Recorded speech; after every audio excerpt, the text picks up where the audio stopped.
India news में आपका हार्दिक स्वागत। मैं हूं आरडी वर्मा। आप देख रहे हैं Life India News. Life India News के माध्यम से हम आपको दिखाते हैं शहर में हो रहे हर घटनाक्रम को। तो आइए देखते हैं आज के मुख्य समाचार। भिवंडी विधानसभा चुनाव संपन्न, मतदाताओं ने किए मतदान और उम्मीदवारों की किस्मत अब मत की पेटी में बंद। तो आइए ले चलते हैं आपको भिवंडी विधानसभा चुनाव के दौरान भिवंडी ग्रामीण, भिवंडी पूर्व और भिवंडी पश्चिम, जहां काफी राजनीतिक नेताओं ने, पक्ष के नेताओं ने उम्मीदवारी का फॉर्म भरा था और चुनाव लड़ रहे थे।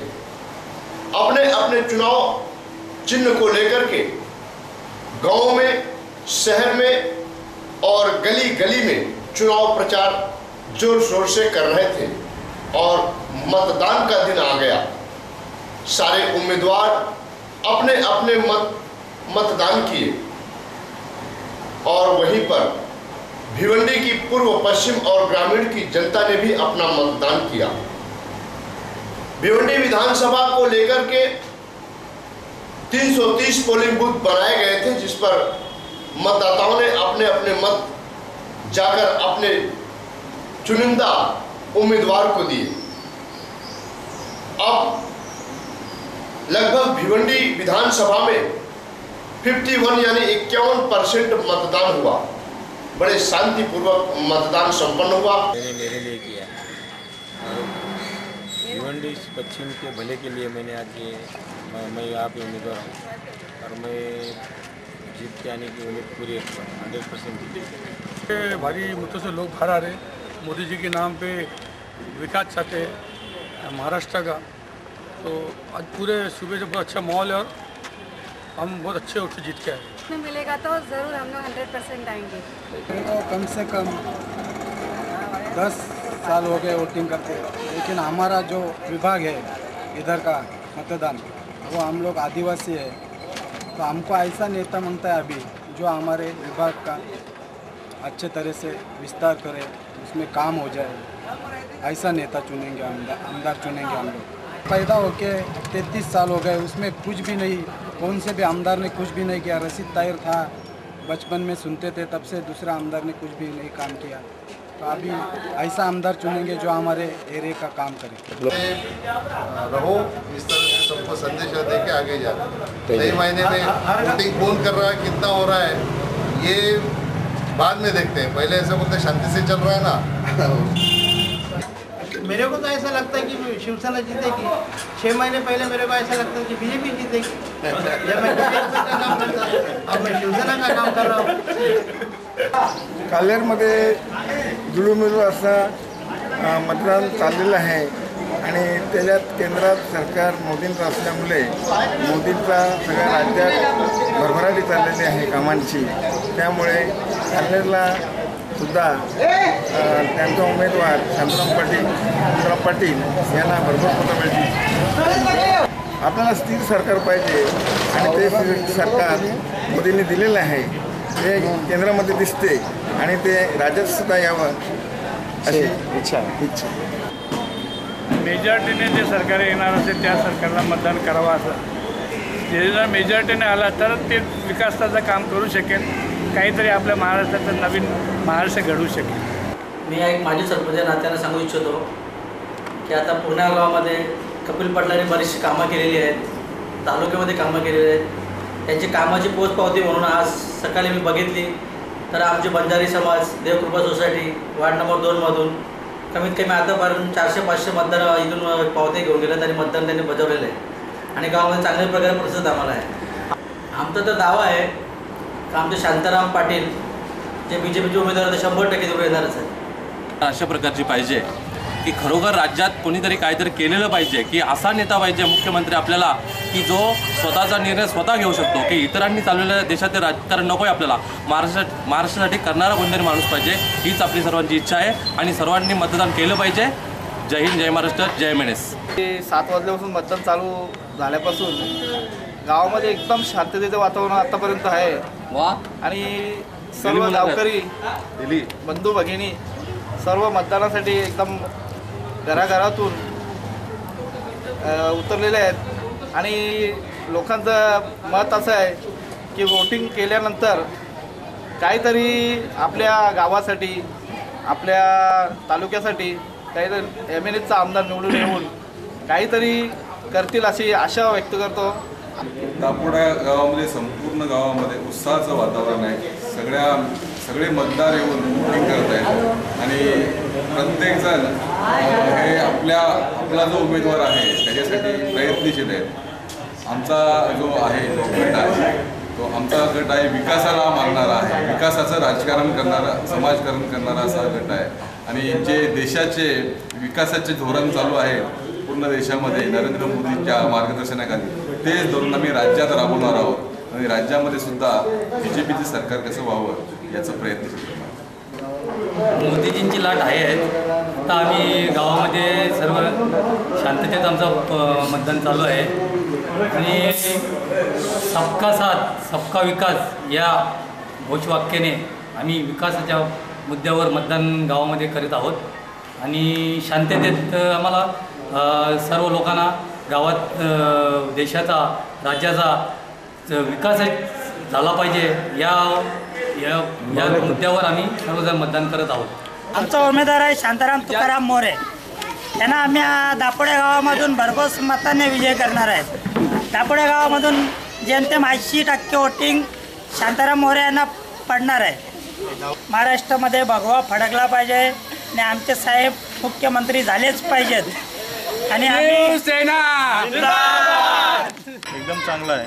महिला वर्गामध्ये अतिशय चांगला उत्साह आहे आणि 50%च्या आसपास मतदान झालेलं आहे. सर आपण सरकार यावं, लोकांच्या जनसामान्यांची कामं व्हावीत, सर्वसामान्य लोकांच्या सरकारकडून ज्या अपेक्षा आहेत, चांगल्या प्रकारचा रस्ते, विजेचा प्रश्न आहे. आमचं समर्थन भारतीय जनता पार्टीला आहे. मोठ्या संख्येने लोक येतात, मतदान करतात, आपला हक्क बजावतात. चांगल्या प्रकारे प्रतिसाद भेटतोय. एक चांगलं प्रत्येकजण आपला हक्क बजावतोय आणि चांगल्या प्रकारे प्रतिसाद आहेत मतदानाचा आणि 100% मतदान होण्याची शक्यता आहे. एक चांगलं सरकार यावं की ज्यांनी तरुणांचा विचार करावा, तरुणांसाठी सर्व गावांचा विकास करावा, सगळ्यांकडे व्यवस्थित लक्ष द्यावं. बस ह्या गावात कमसे कम मला वाटते राष्ट्रवादीला मतदान 80% होणार आहे. लोकांमध्ये उत्साह काय, राष्ट्रवादीला मतदान पडलाच पाहिजे कुठल्याही परिस्थितीमध्ये असा आम्ही विचार केलेला आहे. कशा प्रकारे सर्व शरद पवार साहेबांचं एक सरकार यावं आमची इच्छा आहे. केंद्रामध्ये महायुतीचं सरकार आहे, म्हणजे भारतीय जनता पार्टीचं सरकार आहे आणि भारतीय जनता पार्टीचं सरकार चांगल्या प्रकारे त्या ठिकाणी आपला कारभार सुरळीतप्रमाणे चालवू शकते. ज्याप्रमाणे केंद्रात भारतीय जनता पार्टीचे सरकार आहे त्या पद्धतीने महाराष्ट्रात सुद्धा एकतर्फी भारतीय जनता पार्टीचे सरकार यावे. समोरील बटन दाबून भारतीय जनता पार्टीच्या उमेदवारांना या ठिकाणी लोक मतदान करतात आणि त्या सर्व उमेदवारांचा विजय निश्चित होईल. आता शिवसेनेचे जे उमेदवार आहेत एकदम गरीब आणि प्रशासनाने त्यांना जाण असलेले असे उमेदवार शांताराम मोरे आहेत. माननीय बाळासाहेब ठाकरेंना आम्ही मानणारे कडवट शिवसैनिक आहोत. या उमेदवाराला आम्ही विजय करू आणि आम्ही जर विजय करू शकलो तर हीच बाळासाहेबांना खरी श्रद्धांजली आमच्याकडनं होईल. गरीबाला, साधे सामान्य माणसाला, प्रत्येकाला न्याय देणारा म्हणजे हा एकमेव पक्ष म्हणजे शिवसेना. म्हणून आम्ही तो निर्णय घेऊन आणि शिवसेनामध्ये आम्ही प्रवेश केलेला आहे. आम्हाला तर या मतदानामध्ये भरपूर उत्साह आहे की असं की कुठल्याही परिस्थितीत आमची सीट विजय करायचा आमचा निश्चित कसं आहे. मला सरकार अशी आहे की सदा लोकांची सेवा करत राहावे, स्वतःचा निस्वार्थ ठेवताना लोकांची कामं करत राहावा, लोकांच्या सुखादुःखामध्ये सहभागी व्हावा अशी सरकार आम्हाला पाहिजे. आणि मला तरी वाटते यावर्षी ते चेंज होईलच आणि ग्रामीणची सीट ही आम्हाला 100% आणायचीच आहे. तसा उत्साही मतदारामध्ये आहे. सकाळपासनं सुरेगावमध्ये बघितलं तर 60% वोटिंग झालेली आहे. तरच इथून निवडून आलेले होते त्यावेळेस आम्ही त्यांच्या विरोधात लढलो होतो. म्हणजे जे आता आम्ही BJPत आलेली माणसं, आता तर ती BJP जशी आहे तशी आहे. प्लस राष्ट्रवादी ग्रामीणमध्ये 90% राष्ट्रवादी पुन्हा कपिल पाटलांच्या बरोबर आलेली आहे. BJPमध्ये आल्यामुळे इथे आम्हाला वाटत नाही की कोणाशी आमची टक्कर आहे. भाजपची सीट इथे 100% लागणार आहे. आमच्याकडे सर्व पक्षांचे उमेदवार उभे असल्यामुळे सर्व पक्ष एकजुटीने मतदानाचा हक्क बजावत आहेत. प्रत्येक पक्षाची माणसं आपापल्या परीने आपल्या पक्षाचे कामं करत आहेत. त्याबद्दल आमच्या याच्यामध्ये एकदम खेलीमिलीचं वातावरण आहे. सरकार असा असावा का सर्वसामान्यांना न्याय मिळावा.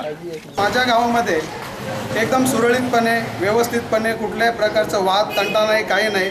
एकदम चांगल्या प्रकारे खेळीमेळीच्या वातावरणामध्ये सर्व पक्षाचे मंडळी इथे येऊन मतदान व्यवस्थित चालू आहे. एक मी माजी सरपंच म्हणून बोलतो.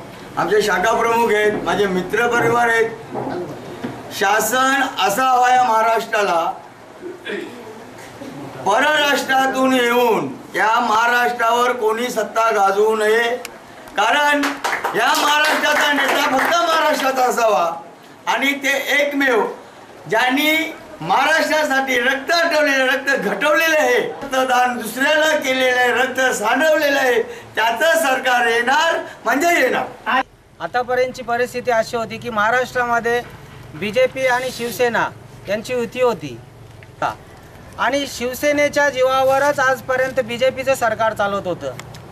गेल्या काही महिन्यामध्ये ज्यावेळेस लोकसभेची इलेक्शन झाली आणि लोकसभेमध्ये मोदींच्या कृपेमुळे ह्या देशावर BJPचं राज्य आलं आणि इकडच्या BJPच्या कार्यकर्त्यांना त्या गोष्टीचा अतिशय रावणासारखा गर्व झाला आणि महाराष्ट्रात देखील तेच घडू शकते हे त्यांच्या जीवावर आलेले आहे आणि त्यामुळे त्यांनी शिवसेनेच्या एवढ्या वर्षाच्या युतीमध्ये खंजीर खुपसून त्या ठिकाणी विश्वासघात केलेला आहे आणि त्या विश्वासघाताचा त्यांना चांगला धडा शिकवण्यासाठी या ठिकाणचा प्रत्येक शिवसैनिक पेटून उठलेला आहे आणि अशा प्रकारे धडा शिकवेल की शिवसेना जिंदाबाद, शिवसेना जिंदाबाद. आयुष्यामध्ये कुठल्याही पक्षाचा कार्यकर्ता शिवसेनेशी गद्दारी करताना 1000 वेळा त्या गोष्टीचा विचार करेल. या वालचिन गावामध्ये एकदम शांतप्रमाणे मतदान झालेलं आहे आणि काही अडचण न येताना व्यवस्थित सर्वांनी एकत्र येऊन मतदान केलेलं आहे. आता बघावं तर शिवसेनाच आली पाहिजे कारण नवीन तरुण मुलं शिवसेनाशिवाय कुठलं वोटिंगच करायला बघत नाही. बोला. शिवसेना ही पार्टी अशी आहे की मराठी माणसाला मान सन्मान देऊ शकते आणि कुठे पण कामं झाले पाहिजेत मराठी माणसाची या हेतूने ती भांडत असते. सारंग गांव में नवरात्र उत्सव के दौरान रही गरबे की धूम, किया गया वेशभूषा और दिखावा का बख्शिश समारोह. तो आइए ले चलते हैं आपको सारंग गांव में जहां हर साल की तरह इस साल भी नवरात्र उत्सव को लेकर के गरबा नृत्य का धूम रहा. जहां काफ़ी गरबा नृत्य में लोगों ने अपने अपने नृत्य कला दिखाई. आयोजक ज्येष्ठ शिवसेना नेते RD पाटिल हर साल इस तरह का आयोजन करते हैं और इस साल भी नवरात्र उत्सव में गरबा नृत्य का आयोजन किया था जिसमें वेशभूषा को लेकर के बख्शिश समारोह किया गया था. काफ़ी लोगों ने भाग लिया था, अपने अपने गरबा नृत्य का प्रदर्शन किया और उन्हें पुरस्कृत और सम्मानित किया गया.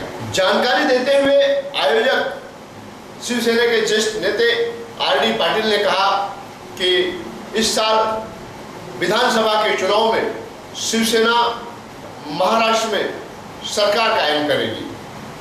तो आइए देखते हैं क्या कहते हैं गरबा नृत्य के पुरस्कार वितरण अवसर पर ज्येष्ठ शिवसेना नेते RD पाटील.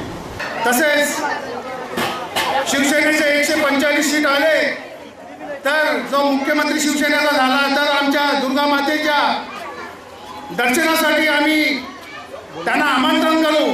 दुर्गा माता नवरात्र उत्सव सर्वप्रथम सारंग गाववाल्यांना धन्यवाद देतो की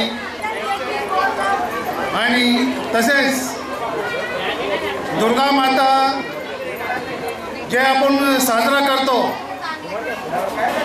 महिषासुराचा वध घेण्यासाठी दुर्गा मातेने भरपूर पराक्रम केलेला आहे.